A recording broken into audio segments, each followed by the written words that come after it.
Yo, yo, yo. Welcome back to another episode of the Man to Man Pod. We're back for another Monday. This is April 24th, 2023. I'm one half of the pod, DB, Darius Butler. Got my co-host, AB. Antoine, what's good? Chilling, man. What it do, baby? Ain't too much. Slow motion, as you would say.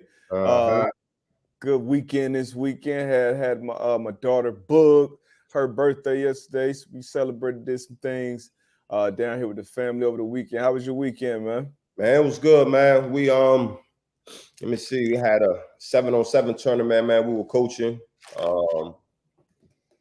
They had that Saturday, Sunday. Little mama had what, dance competition on Saturday. And how did you coach? So you weren't out coaching, though, was you? Nah. Okay. Never that, man. First day, we went 2-2, 1-2, 1-2. And then championship day, man, we won our first one, but we lost our second one, man. But the boys, man, they play tough, they play hard, man.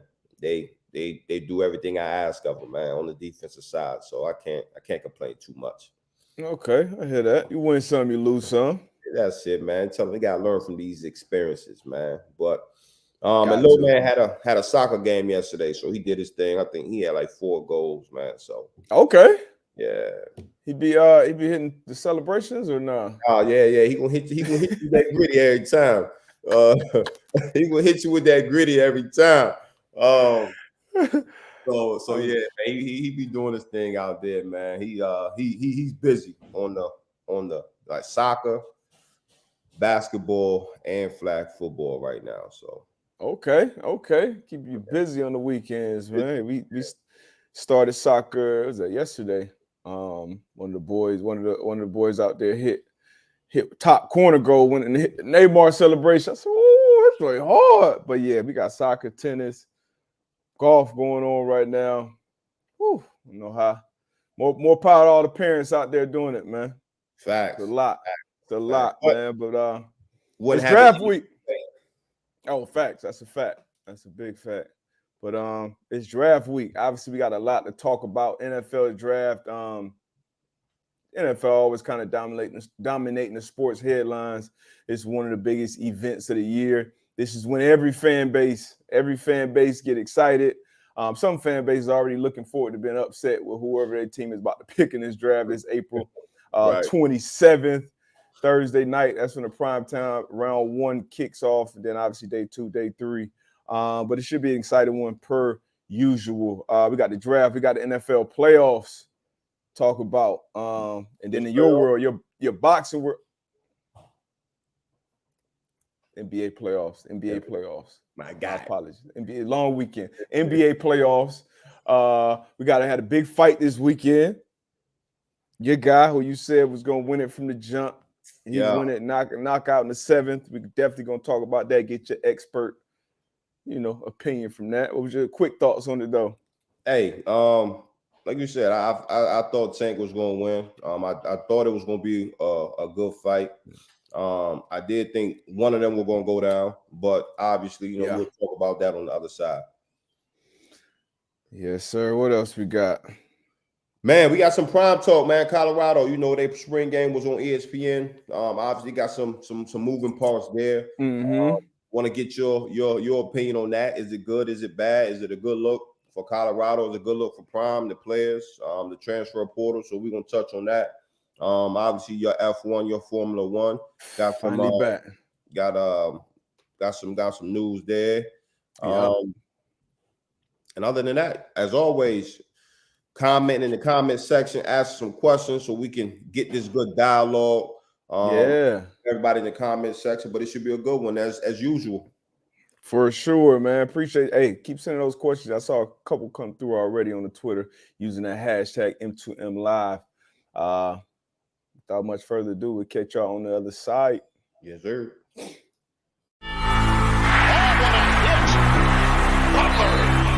Butler. Antoine Bethea.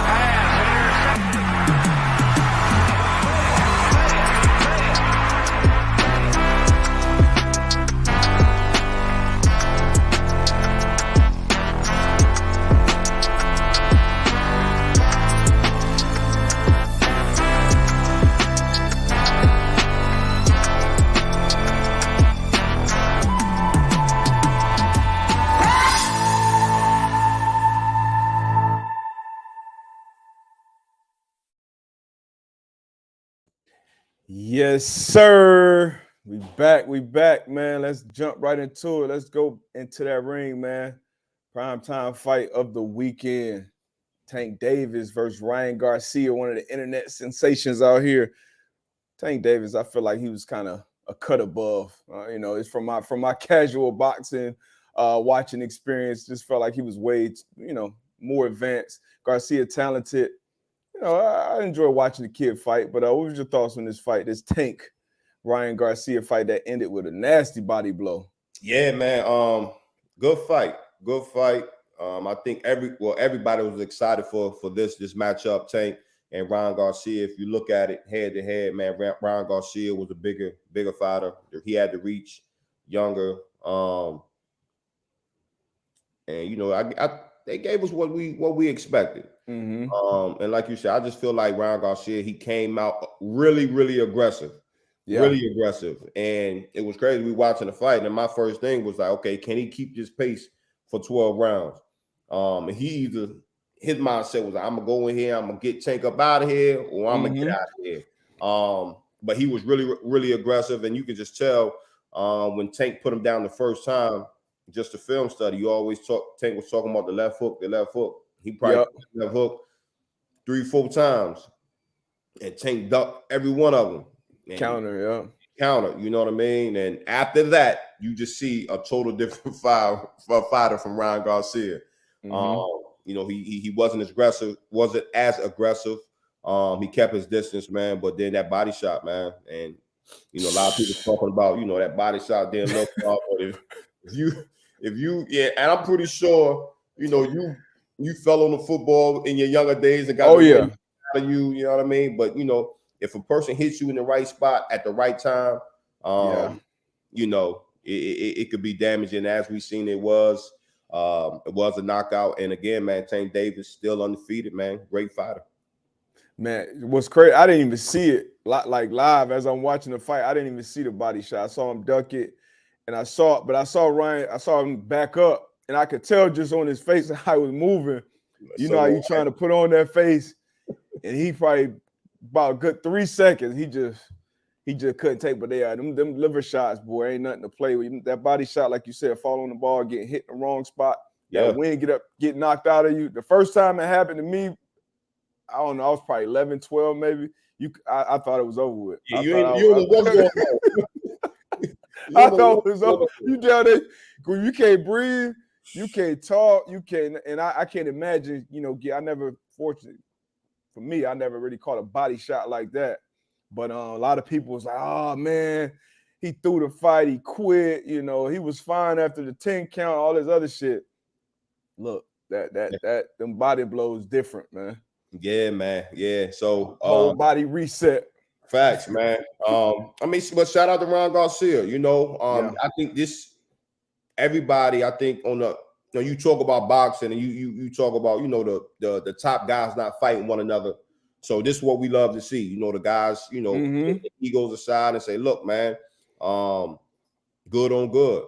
And that's what the fans want to see. And until we continue to see this happen, man. But boxing is in good hands, I believe. Obviously, heavyweights is not like it once was when we were growing up. Yeah, you got the lightweights, you got your cruiserweights, you got your middleweights. You got some guys that can put on a show, man. And I'm happy this one happened. I know I watched the rematch. I think Garcia needed a little more time in the ring, but I liked his aggression. I still definitely think he's talented. Tank he's savvy. He's a savant. But I definitely watch this fight again. I like Ryan's mindset. I do think Garcia, and you saw the lead up to the fight. You got to sell the fight. You got to talk shit. You got to talk trash. Garcia never was really selling anybody. He was. I just felt like he couldn't wait to give Tank his props and to say, hey, all the stuff you said. He's a great fighter, great competitor. It's an honor being in the ring, and that's cool and all. But at the same time, you got to be ready to take that dude head off. But I got a question for you though. I wouldn't watch this fight again. You wouldn't? No. I'll watch this one again for sure. You know why? My $80 again. You know why? Because you know what type of fighter we would see in the next fight? It was what we would see after he got knocked down the first time. And it was kind of aggressive. Hell no. Same. He wasn't the same At all. But and shit, at that time, Tank had his number.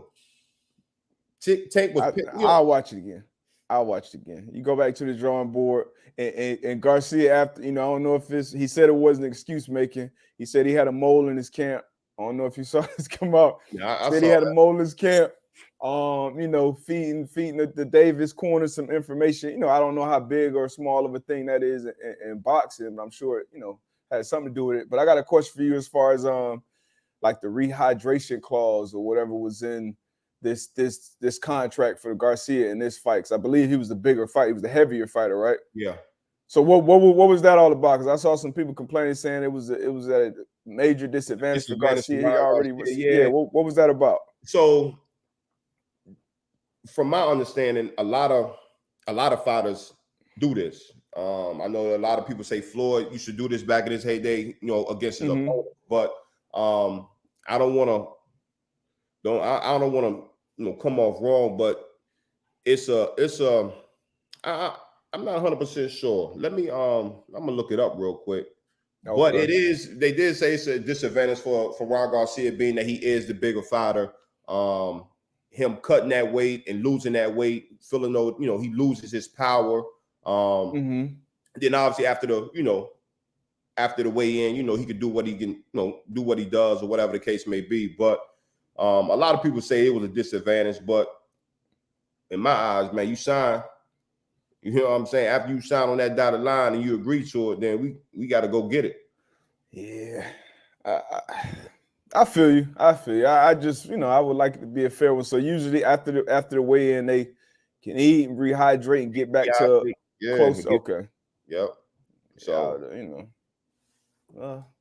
I don't know. But once again, let's get a quick video of this knockout.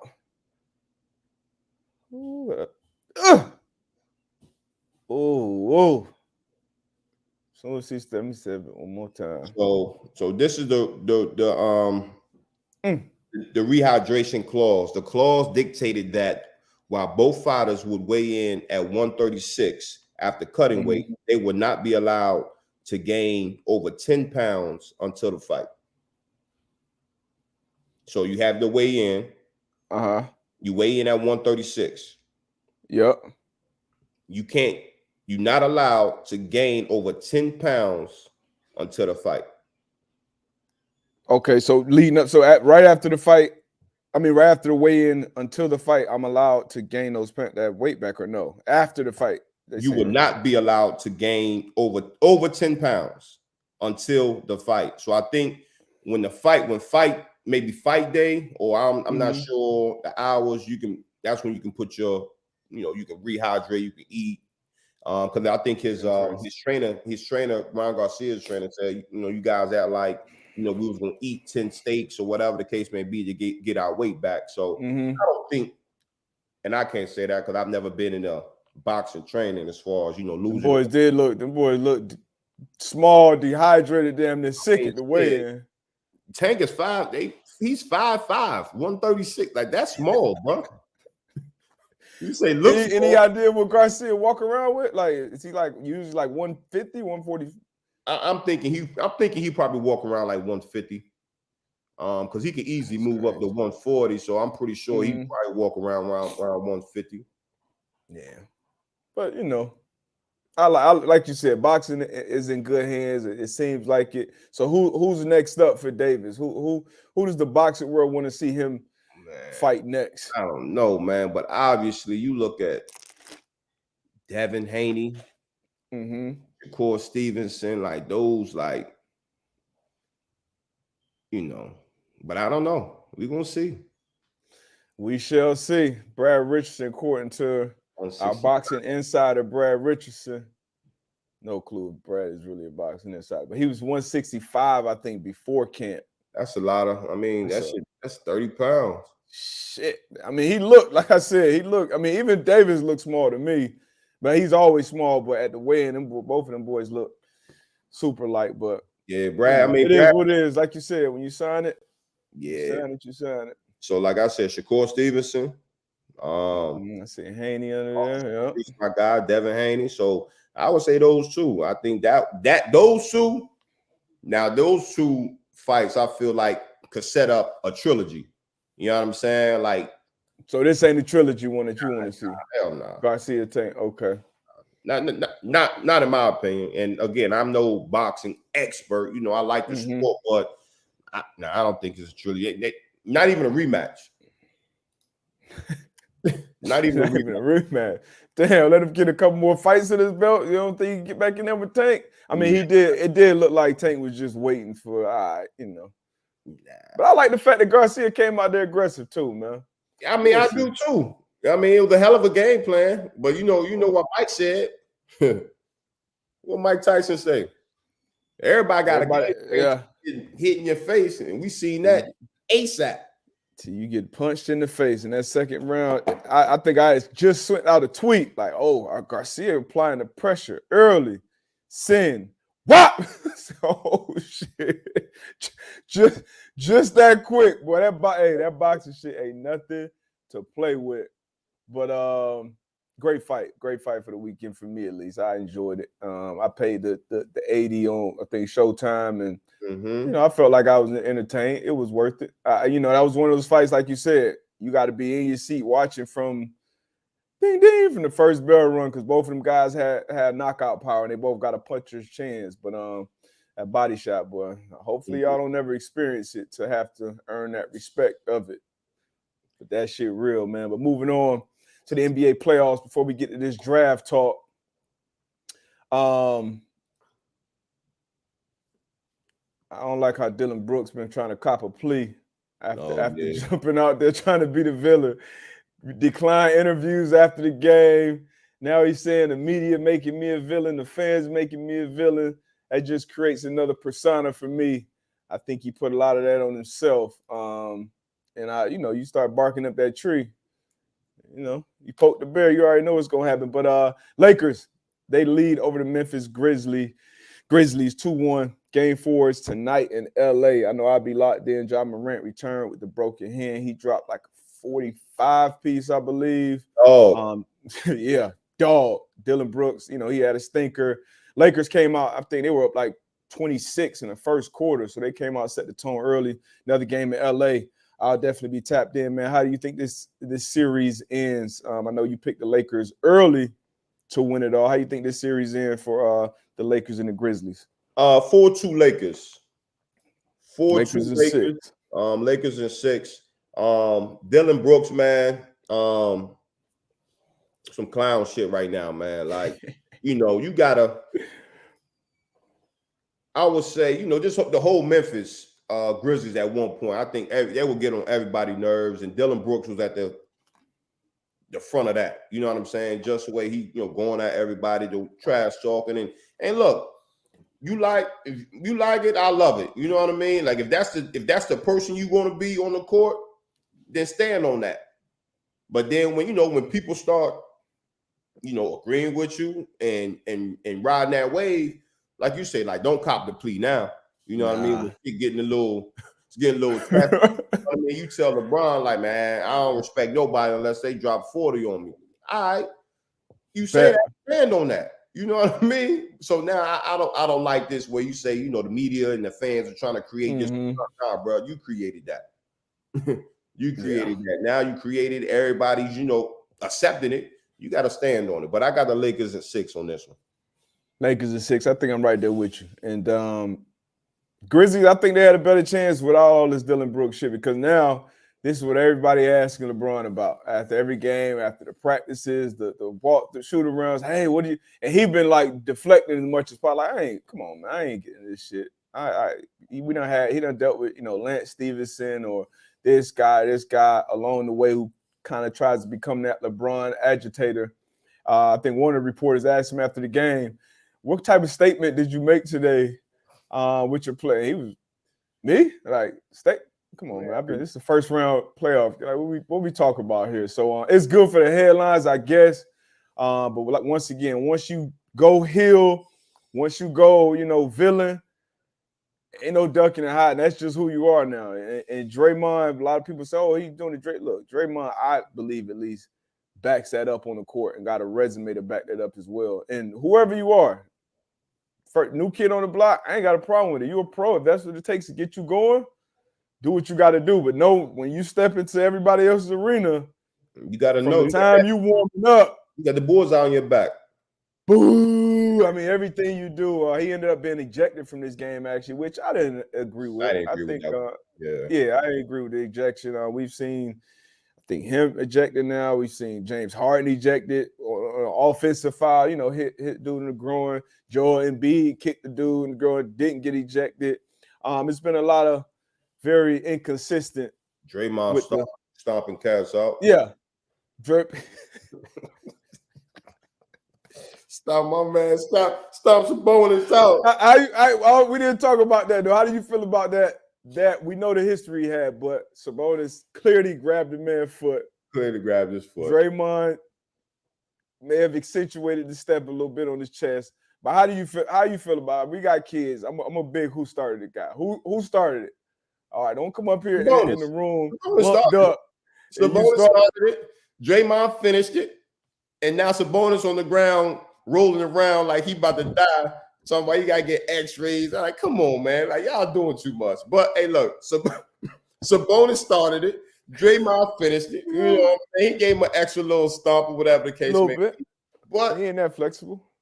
Right, I get it. You know what I'm saying? Hand me's a little tight. You know, I don't want to hurt myself. But I just think the refs and, you know, the league, man, he getting real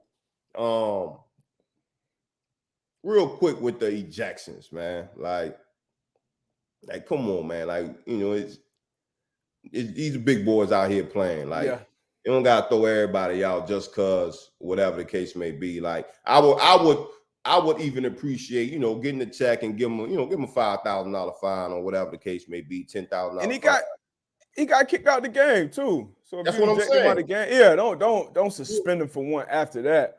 Yeah, unless it's, you know, really egregious. Now, some people thought it was egregious. You know, you just look at the stomp and be like, Draymond wilding. Why would he? But like you, and especially in the flow of a basketball game, and you know, in my opinion, like you know who Draymond is as a player, right? So you know, okay, if I grab, and Sabonis, in my opinion, Sabonis, you know, kind of pushed that. He tethers that line too, where he a borderline, you know, dirty player, which, you know, I feel like you kind of need at least one of those on every team, especially come playoff time. So if you go at that other guy, you kind of know what type of response you're going to get. So I'm with you. I think maybe kick him out the game, prove that point, but don't suspend him going fine, maybe. Don't suspend him going forward for that other game. But Steph came out. He was Steph, got the win in that one. They got another win with Draymond coming off the bench. Yeah. Which he said he went to a coach and said, hey, look, coach, you want me to come off the bench? So, you know, like I said, I'm a big fan of Draymond and what he brings to that team, what he's brought to that team since he's been there. But this series tied 2-2. I said the Warriors would win this one going into it. Obviously, the Kings have been great all year long, been one of the best stories in the NBA. Mike Brown, Coach of the Year, Box. Sabonis, all the boys. But I think the Warriors figured out and win this one is 7. What's your thoughts on this series that's now tied 2-2 with the Kings and the Warriors? Kings going to finish them off, man. Ooh, big team. For one, you know, having that home court advantage and the way the Sacramento Kings have been playing all year. All year. We just don't hear about it because they are in Sacramento and they're in the state of California and they're not going to get more buzz than the Golden State Warriors that's right down the street or even the Lakers or the Clippers. But Sacramento Kings have been playing good ball all year. I think with the home court advantage, I'll give them that edge. And even, you know, yesterday, taking the Warriors down to the wire. You know, they've been playing them tough, even in San Francisco. So I got the Kings in 6. In 6. I feel like the Kings will take these next 2. Nah, all right. Save it, Tone. Save it. You know I'm with the Warriors. I've been with them from the jump. They were my bet when they were plus 850, I think, before tip-off of game 1 to win it all because of those odds. I don't know where they at now, but I think they figured out. Man. Huh? The Warriors don't look the same to me, man. round one, man. It's round one. I think Steph has kind of put it in the gear. Klay Thompson doing his thing. We're getting better minutes out of Jordan Poole now. Jordan Poole had, he was a little shaky, damn near unplayable early on. Draymond Looney been doing his thing on the board. And obviously, they're champions, man. They done been here before. They done been tested. They're not losing in the first round defending this title to the Kings. Kings, once again, great year. De'Aaron Fox, young superstar. He's incredible, especially down the stretch in the clutch. It's going to be tough for the Warriors to beat them in that house. With how bad they've been on the road too all year long, but I'm still pulling. I think the Warriors definitely figured this out. Steph was wilding on that timeout, late. But all right, Kings. If you want the Kings, make sure you say that. Tom gonna need that. Yeah, save it. Suns Clippers. Sure, and that's not even a hot take. Nah, a lot of people feel that way, I guess. But Suns, they up 3-1 over the Clippers. This series started off great. Obviously, Paul George was out for this series coming into it. Kawhi Leonard looked like he was back. Looked like, hey, maybe load management works. Do it. More people need to do it.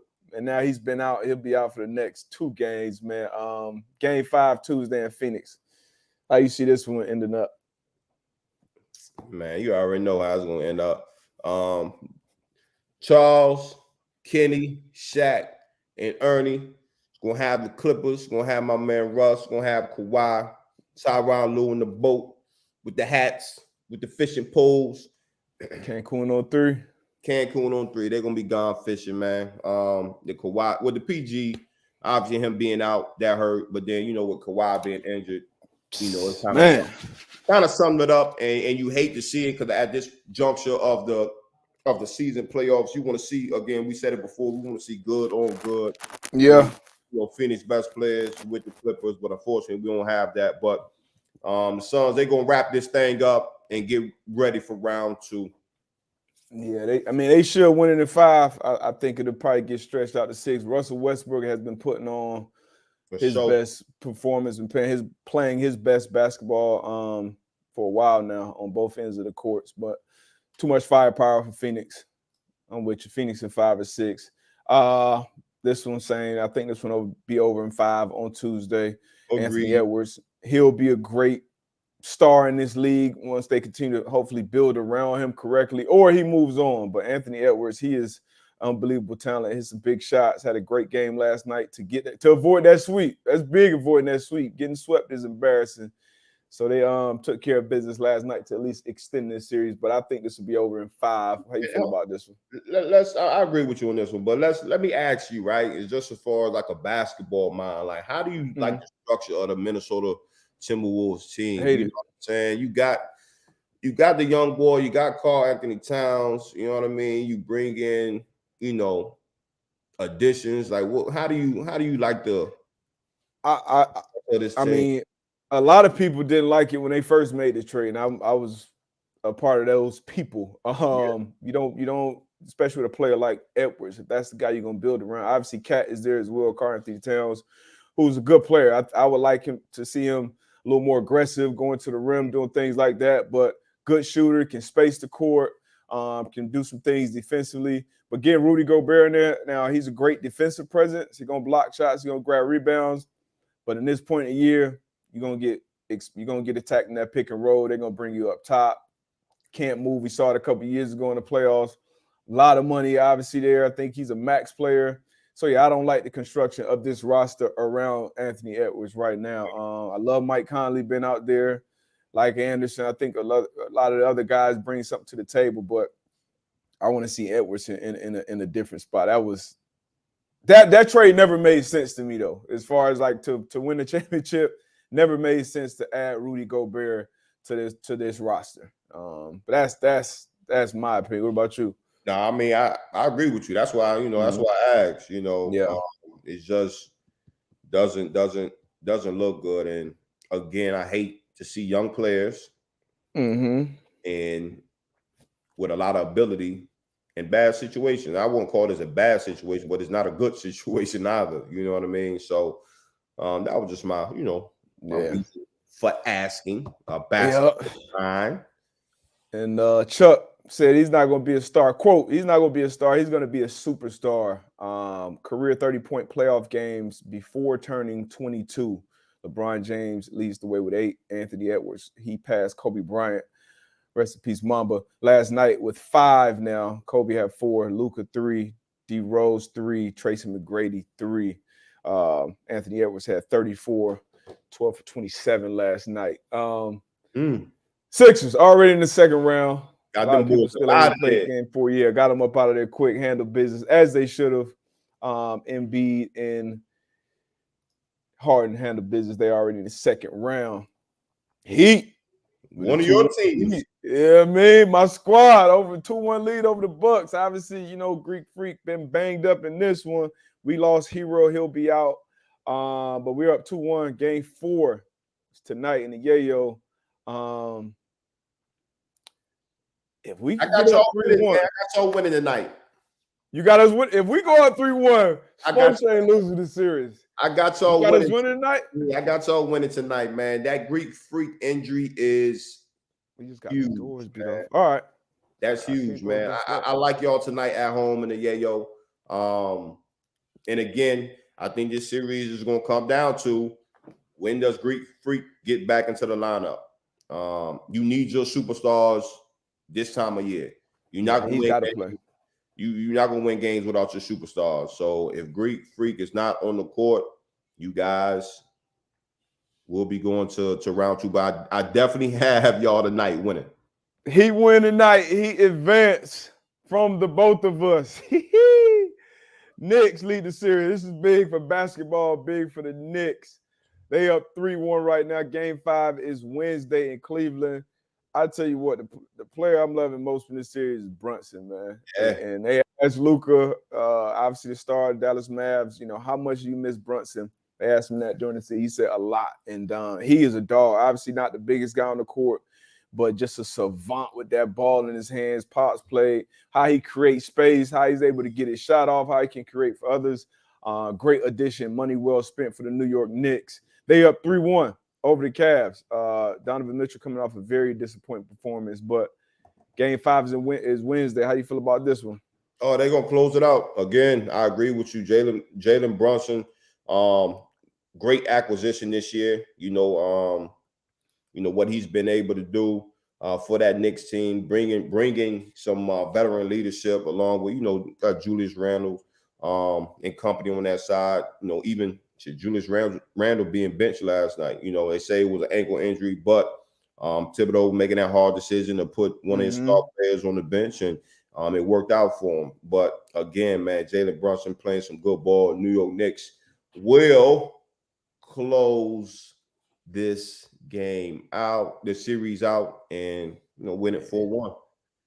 I think they go. I think Cleveland fights. They got a nice home court advantage, so I think they fight, get another win, and they get back to New York and close it out in Madison Square in 6.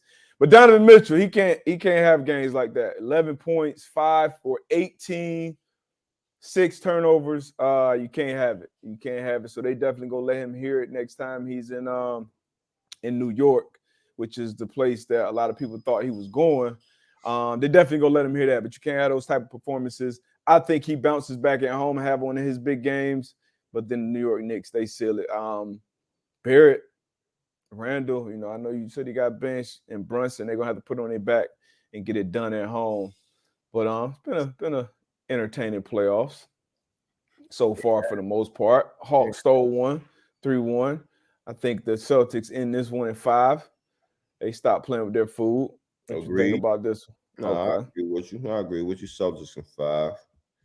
And then the same page. So yeah, I think that's all. We pretty much cover all of the playoffs. Yeah, so looking forward to this round 1 wrapping up. Best series still going, obviously, from round 1. That Kings Warriors, I think, is that when audio is playing, like music or cancel series. Well, nobody talking to you, bro. Mm-hmm. Now I agree with you. That Sacramento Golden State series, man, just everything that's gone on with it, from E40 getting kicked out the arena to Draymond stomping Sabonis out. You know what I mean? Then close in proximity of the two teams. And then just some good basketball. You know, Mike Brown, head coach for the Sacramento Kings, used to be on coach on the staff with the Golden State Warriors. So it just plays out for good basketball, and they putting up some, playing some good games, man. So to your point, that is the best series, first round series in the playoffs so far. Yes, sir. Before we move on, what's our next? We gotta talk a little bit of some college football with this Coach Prime stuff. Before that, on 420, Twitter purged all of the legacy a lot of the legacy verified accounts. Now you got to pay for Twitter Blue to have the check, and some features come with that as well. I think $8 a month you pay for it. How did you feel about this, and what's your thoughts moving forward on it? Hey, it's Elon Musk, man. That's his business, man. So he's a small businessman. He took the checks away. You got to pay the $8 a month. And I know one thing: you will not get AB $8 a month for the blue check or whatever comes with it. I respect the decision. Hey, you got to do what you got to do, man. But you're not getting my $8 though. Hey, I respect it. I think LeBron had came out and he said, "Hey, you're not getting the $5." And then it came out that Elon actually was paying for it. He's gonna pay for LeBron's and pay for some other people, which I also think is good business. Because there's certain people, that you want to keep on your platform. You want to keep them verified for a bunch of different reasons. So a lot of people, I think, have kind of went and started capping behind that, like, oh shit, I just checked. I still got my check. Elon must have looked out. I will be paying for the check because I think it's valuable. It's some uses to it. I can post longer videos.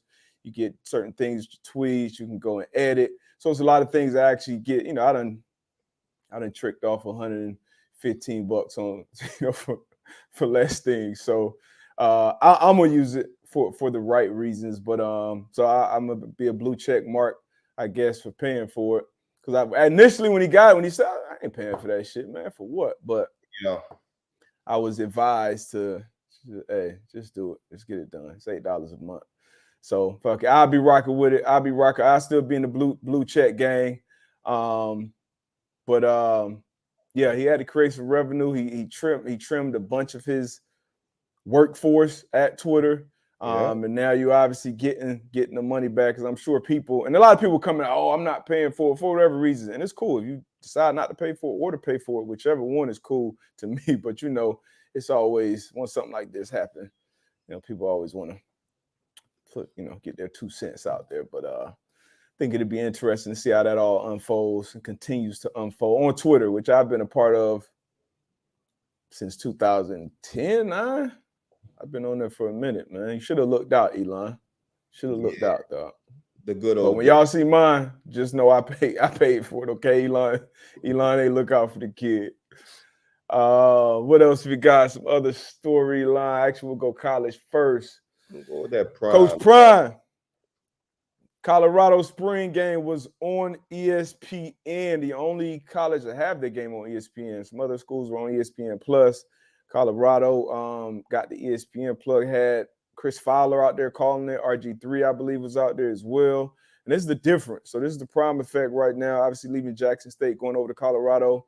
This is a video from their 2022 spring game to their 2023 spring game. You see the difference right here. So whatever they're paying them is obviously worth it this far up to this point. Now, obviously, they haven't played any games. Only real look at it that we had is a spring game and what they've been putting out on their social media. What was your takeaways from first look at Coach Prime's Colorado Buffs? It's going to be a long year. But obviously, like you said, the Prime effect is a plus. Being able to get the people in the seats, get the people in the stadium, that's a plus. But I think as far as, football being played on the field, I think it's going to be a year or two before they can really make some noise. And I could be wrong. But I think it's going to be a long year for the Buffs on the field. Yeah, I mean, I need to mention, the guys, getting into the transfer portal. Deion told them, the guys that was on the team prior to him, being how head coach, like, hey, look, if y'all get in the portal, y'all go in the portal because we getting some guys to come in. So, he got some guys getting into the portal. Hopefully, his dogs that he brought with him can show up and show out. But my personal opinion, just watching a little bit of the game, it's gonna be a testing year.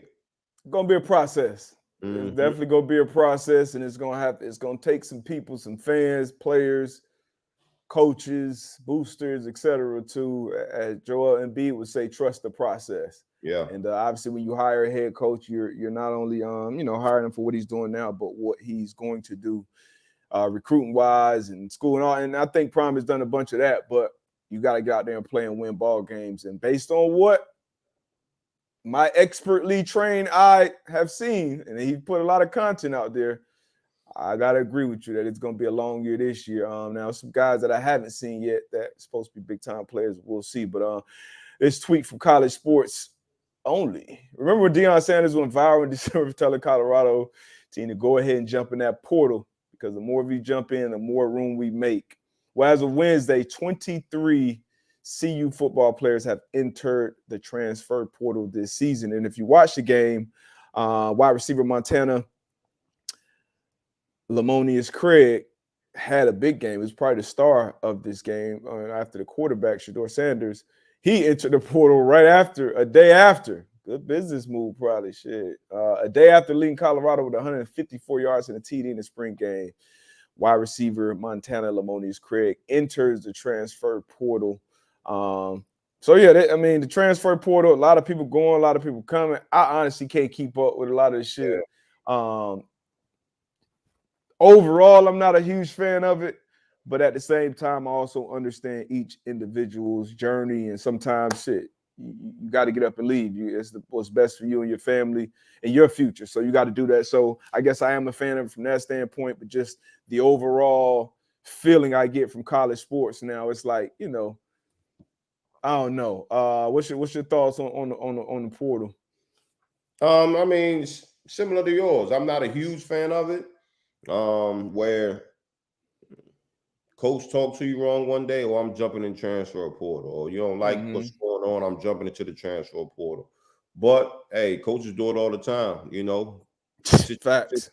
Situation not right for them, or they can find a better situation, they up and leave, no consequence. So hey, why should we hold the student athletes more accountable than we do the grown men or women? You know what I mean? So in that part, I get it.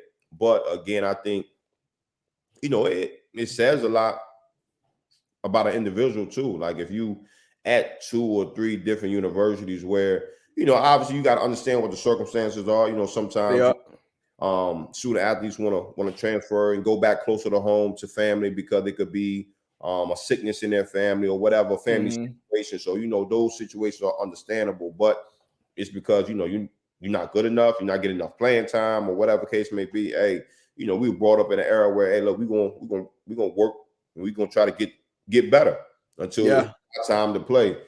But again, it's glass half full, half empty type situation. Yeah, it's tricky, man. Just hope these kids making it right. And that's not everybody in that portal have the same experience. Just put it like that. And a lot of people go in that portal and be, just stuck, sitting out there waiting for a call or waiting for some shit to go down. And that's another thing. I hopefully these student athletes has some good support system that will let them know that, look, now you're taking a chance, and I'm all for it. Better yourself.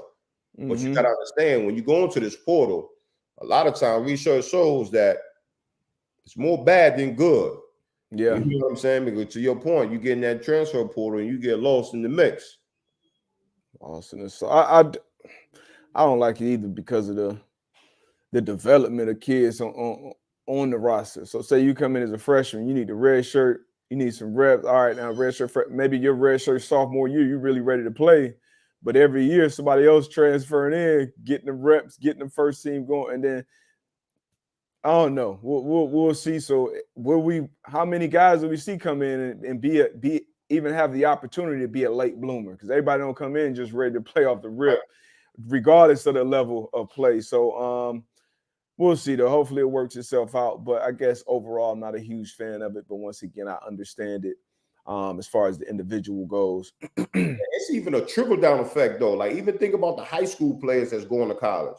Like, you got a lot of college staffs and recruiters that's not even willing to even go to these high schools anymore because they're gonna build their team straight out of the transfer portal. Yeah. You know what I mean? So just think about that trickle down effect on the high school athletes who's trying to get into school. Like it's tough. It's tough. Tough is an understatement. Yeah. So overall, I guess not a big fan of it, I guess, at this point. But we shall see. And a lot of these guys moving around or coming out of high school, getting to these programs, jumping from program to another, they're all trying to get to one place. This stage in Kansas City. I like that segue, D-Bud. Yeah, man. I've been doing this for a couple of years. You feel me? They all trying to get to one place, man. Kansas City. I like the segue, D-Bud. Thursday night, April 27th, man. We see a lot of young men's dreams come true and be realized on draft night. First round, day one of the draft night. Now, it's obviously a day 2. It's a day 3. And then you'll have a lot of unsigned guys that will go on and play and have great careers. History have shown us. So the draft is obviously not the end. It's the beginning for a lot of these young men. That's the reason I always get excited about it. You know, everybody has their mock draft. Who's going to be, hey, this guy's going to be a Hall of Famer. This guy probably wouldn't take him. And then we see these guys actually get on the field and their careers play out. So NFL draft this Thursday. Any particular pick or team? Obviously, we got the Colts. So outside of the Colts, that's it. What team or pick are we looking forward to? Yeah, I'm looking. Thursday. I'm looking forward to 3 picks. Right. I'm looking for obviously that number 4 pick by the Indianapolis Colts. Who's going to be available? Who we're going to go with? I'm interested to see what the Houston Texans are going to do with their pick. That number 2 pick, you know, you got some people saying they're going to bypass, you know, a quarterback and may go defense. Yeah. So I'm excited to see, you know, what, DeMeco Ryans led Houston Texans will do with that number 2 pick. And obviously who's going to be the first person with the name called on Thursday. Yep. So I'm excited for those 3 picks. But then obviously day 2, day 3, that's where you build your team, right? So obviously your first rounders, you know, you expecting them to come in and play significant roles to helping your team. But day 2, day 3, that's when you really build the core of your roster. So I'm excited. Even though I'm excited for Thursday, Friday, and Saturday, I'm looking to see, you know, what teams are able to do on those 2 days. Yeah, do some damage on those days, man. That's usually the difference. But yeah, I'm excited about obviously the corners, the DBs. You know, my top 3 guys: Christian Gonzalez out of Oregon, Devin Witherspoon out of Illinois, Deontay Banks out of Maryland. But after those 3 guys, I think those 3 guys are going to be solidified first round picks. I believe they'll all be in Kansas City at the draft. But after them, Joey Porter Jr., Cam Smith out of South Carolina, Emmanuel Forbes. You know, slender. He's slender, but great skill set, especially getting to that ball. Will those guys be first rounders? Will they go and make some noise in that first round? Where will they go? I'll be excited about that. And then obviously the Colts. What are we going to do it for? Right there with you too. Texas, DeMeco Ryans. You got Will Anderson there. Obviously, that's where DeMeco went to college. They said Will Anderson would have been the number 1 pick last year in the draft. So it'll be interesting. But last week we talked about number 1 pick odds. Bryce Young, he was a minus 400 to be that first pick. Now that has moved tremendously. Now he's minus 2,000 to be that first pick in Kansas City, which is crazy. CJ Stroud plus 1,000, Anthony Richardson plus 2,300, Will Levis plus 4,500. Now this is where it get interesting though. This number 1 pick, because you saw the odds for the this number 2 pick. I'm sorry. Current odds right now on FanDuel Sportsbook, sponsor of this show. Shout out FanDuel Sportsbook.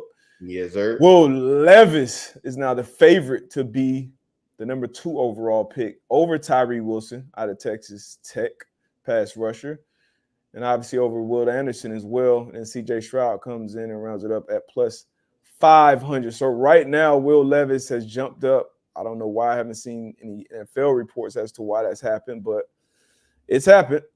Number 3 pick, CJ Stroud's the favorite to be there. It's kind of interesting. Then once again, for our pick, the number 4 pick, the Colts right now, Will Levis is the favorite for that pick as well over CJ Stroud. So it's going to be interesting to see which one of these quarterbacks, where they go, where they end up. Personally, I think this is how I rank these quarterbacks right now. Stroud, still QB1 for me. Bryce Young, 2. Hendon Hooker out of Tennessee. He won't be starting day 1 because of his knee injury, still be rehabbing that. But what I saw him do at Tennessee up until that injury, I think it translates right into today's NFL game. So I think overall he has a great shot to even be the best quarterback from this draft, honestly, when it comes to NFL production. But those are my top 3 guys. Anthony Richardson, Will Levis, big risk, big reward there. Bust potential, but big arms, great athletes, look great getting off the bus, but can they do what it takes down in, down out in the NFL? But that's how I rank those guys. But it's going to be interesting to see how they play out and, obviously where the decision makers rank them and how they feel about them. Yeah. And you talk about, being a bust. I mean, a lot of times, and that's why I said it before with the picks, man. Like, depending on what type of situation that you go in, like, especially at the quarterback position, you could be that bust potential. Oh, yeah. You know what I'm saying? So again, we're not gonna put that on anybody. We don't want that for anybody. We want all these young men to go out and have, fulfilling NFL careers. But facts. Again, I feel like Bryce Young will go 1. I do think the Texans will take a quarterback. Who is that quarterback? I'm not sure. I think it still ends up being Stroud. How do you pass on Stroud? In my opinion, what's the odds? He's a plus 500 right now to be number 2 pick on the FanDuel Sportsbook. Yeah, I think Stroud will go 2, and I think the Colts will pick.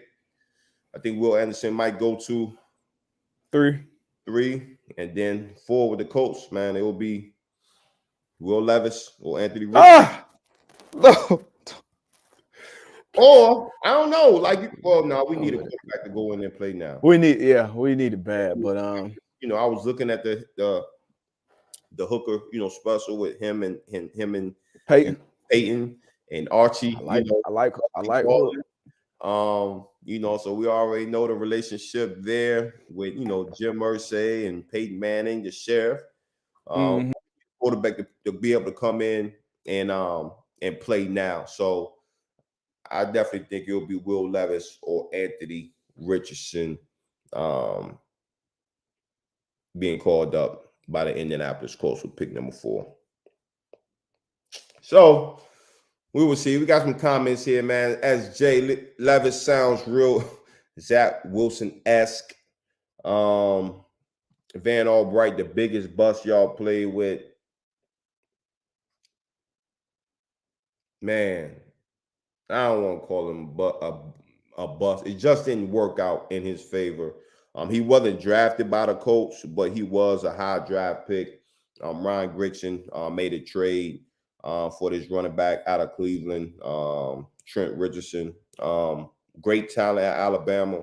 I'm not sure what happened on an NFL level, but it just didn't pan out for him. So I'm not going to say he was a bust, man. It just didn't work out as, we all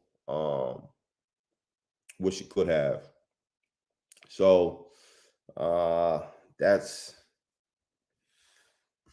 was probably that. I think we had another question too. I think it was from Marcus Dupree earlier. Let me go find that until my man D-Buck get back.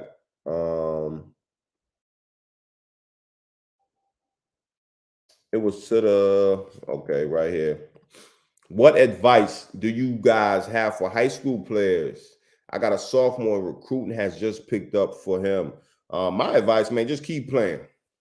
keep playing, keep putting good film out there. Obviously in the classroom, make sure you get your grades straight. And at the end of the day, when that process do come, when it comes to a point where you got to make that decision, choose the school that best fits you on the field, off the field. Like, choose a school that fits you as a person. Obviously, you're going to be there on campus all day, every day. Your mom and dad's not going to be there. Obviously, you're going to have your mom and your dad or whoever, your guardian, whoever's helping you make that decision in your corner. But at the end of the day, you're going to be on that campus, going to class, interacting with the people. So you got to make sure that you're comfortable with whatever decision that you make. And it doesn't have to be a Power 5. Because every student athlete is not fit for a Power 5. So again, that just goes back to choose what's best for you. Choose what situation is best for you. Can't hear you, big dog. There we go. Sound like great advice right there.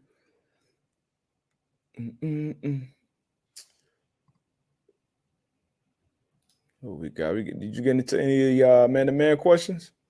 No, not yet. But before we do, some big news coming up this past week. 5 NFL players suspended for violating the league's gambling policy, and this is getting trickier and trickier. Facts. Time goes on because we have the DraftKings, we have our beautiful partner FanDuel, and obviously the league has mandated that you cannot obviously bet on football games. But now, I didn't even know this, but you cannot bet on other sports in certain places. And again, we have 5 NFL players suspended, some for the year, some for a certain amount of games, 6 games. But guys, man, you got to be careful. You have to be careful. It's not worth it. It's not worth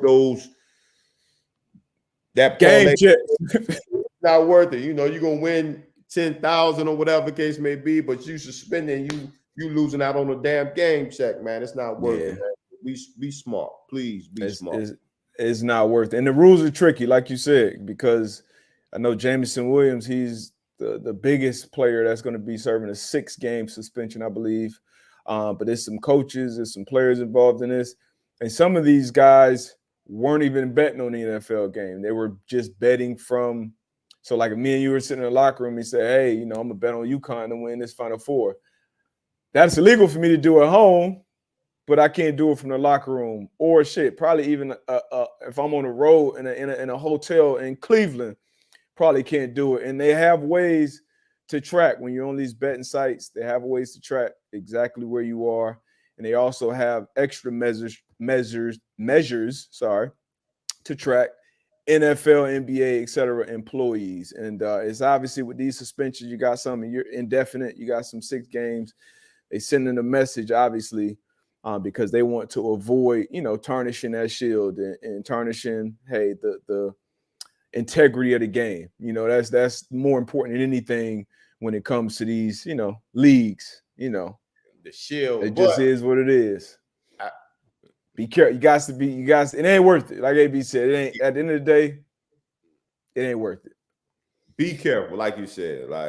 But the shield. Just be careful. Be careful. Be careful. Be careful. You got to be more careful. Yeah, I think we pretty much hit a couple of these questions before we get out of here. There we go. Kevin Hebert. Are we staring at the hashtag for the shoe draft wrong? Is QB the only position they should draft for their first pick? What's your answer to that, AB? Yeah. Hell yeah. No quarterback you can't win in this league. Now, with me saying that, with the first pick, especially number 4 pick, that has to be a player that you're in love with, right? Mm-hmm. Again, you in the boardrooms, scouts, GM, coaches, everybody, watching film. They seeing different things on film. I do believe if I was a GM, if I wasn't in love with Will Levis or Anthony Richardson, that's tough. If I wasn't in love, I would not draft him. But being a fan and I'm a lifer coach, we need a quarterback. We can't wait till next year because we don't know what next year is going to bring. But we need a quarterback and we need to draft a quarterback. I'm with you. And obviously Chris Ballard, Jim Irsay is impatient. Ballard, I feel like has done a good job since he's been there. But the revolving door, since Luck hung it up, and even before Luck, because he got hurt and we had quarterback starting before he got back in there. But it's just a revolving door at that quarterback position. You got to have stability there to win in this league. So you got to get one. Like you said, it's tough. You're at 4, so you expect at least one of the top guys to be there. And then you just got to depend on that. Your head coach Shane Steichen to build around him and to put him in the correct scheme. Is it possible you go another blue chip player, a blue chip pass rusher, maybe Will Anderson, Tyree, maybe? But you got to have a plan at that quarterback. Maybe you want to go Hendon Hooker and you just plan on starting Gardner Minshew, halfway through the season or something like that. So it's definitely different ways to maneuver around this draft, but you definitely need a quarterback. Maybe you trade the 4 pick and you figure something out with Lamar Jackson. It's options on the table, and that's why these guys get paid the big bucks to figure it out. Hopefully they figure it out as a Colts fan, but we got to figure out and solve that quarterback issue. Got to. That's right a no-brainer. now. That's a no-brainer. Yeah. That has to get done. And again, you talk about quarterbacks coming out next year. Like, we don't know what's going to happen. So for me, I can't wait. I can't wait till next year. Like, I need this thing right now. Right now. Hey. Another question from Corey Nelson. Has the NFL ever considered one bye week for all teams mid-season? Wouldn't that make it more fair rather than another week bye, another week 13? Also, I assume it make it easier on scheduling. Would extend the season by 1 week with everyone off. No, I don't see that happening. Yeah. TV, what right? is it? It's after week 4, right? After week 4, that you can have. So you can't have a bye the first 4 weeks. So it's after week 4 where teams start having byes, correct? Yep. So yeah, they're gonna keep that the same.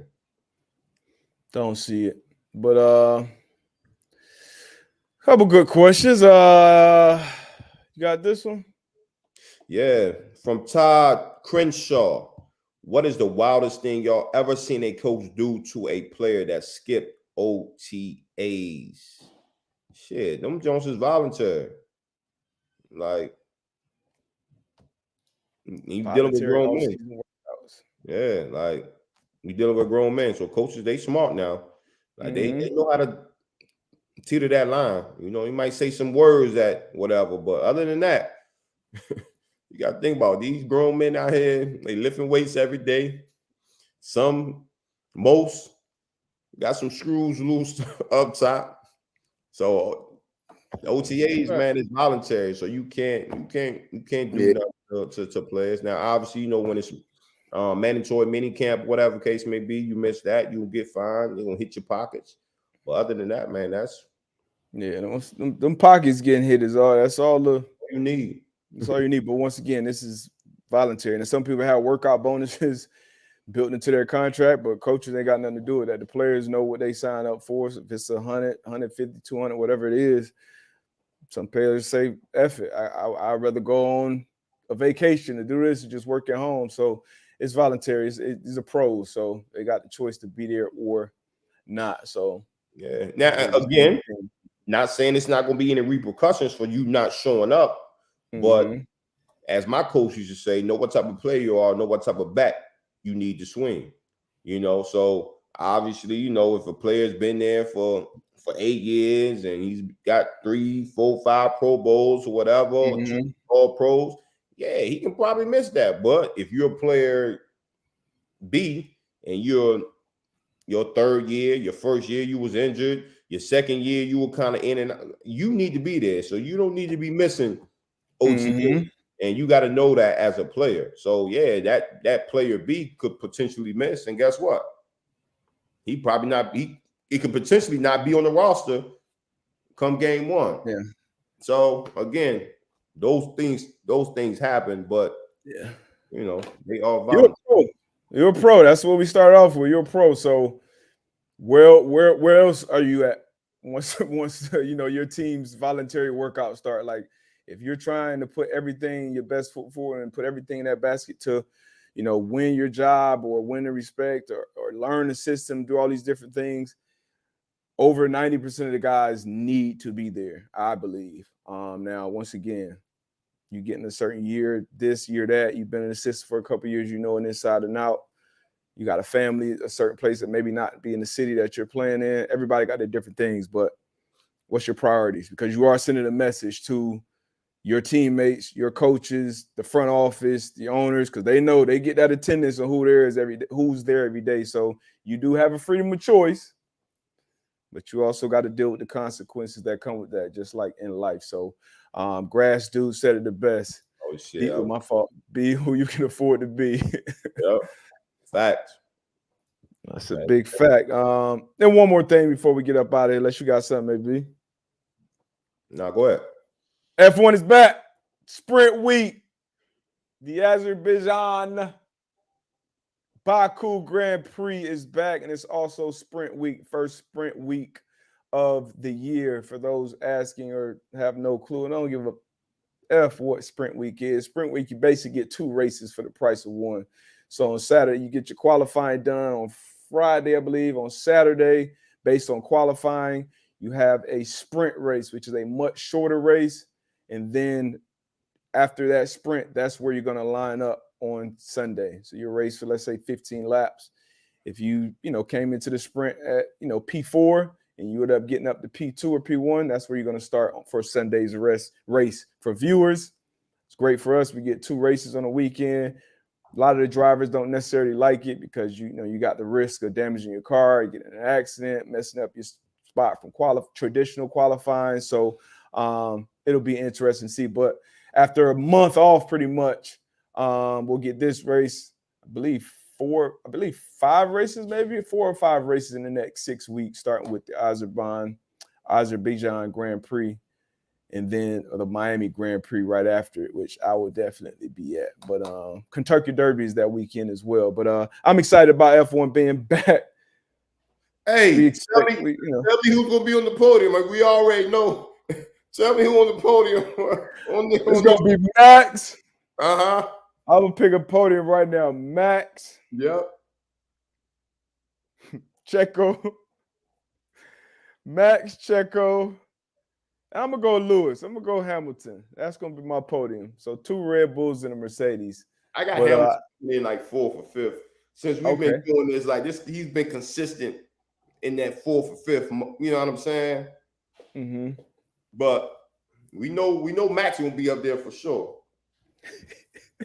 Max for sure gonna be up there unless it's an accident. Once again, and Max is not a fan. He's vocally not a fan of the sprint races because of the things I mentioned. But I expect both Red Bulls to be on the podium once again. They built the rocket ship this year. Hopefully, Lewis and Mercedes got their shit together. Ferrari's been struggling early. McLaren's been struggling, but Fernando Alonso, I think he's been 3rd place damn near every race, it seems like. So we shall see. Daryl Owens says, Dave Butt left the driving range and gotten onto the course with other people. Yes, I have. Matter of fact, I'm glad you brought that up. I played 18 holes twice now in the last week, actually. Okay. First time I was honored to play with a badass, Sergeant Major John Estrada. Was the 15th Sergeant Major of the Marine Corps. And it ain't many. They serve a 4-year term, essentially. He walked the course. I obviously I was on the cart driving, but he walked the course, no cart, bag on his back. So the dude before he told me once I got my tea time, he told me, who I was going to be playing with and kind of gave me his background. And I think this dude's 67 years old, great shape. So yeah, man, it was great. Obviously, and talking to him, just learning obviously more about the game, a little bit more about him.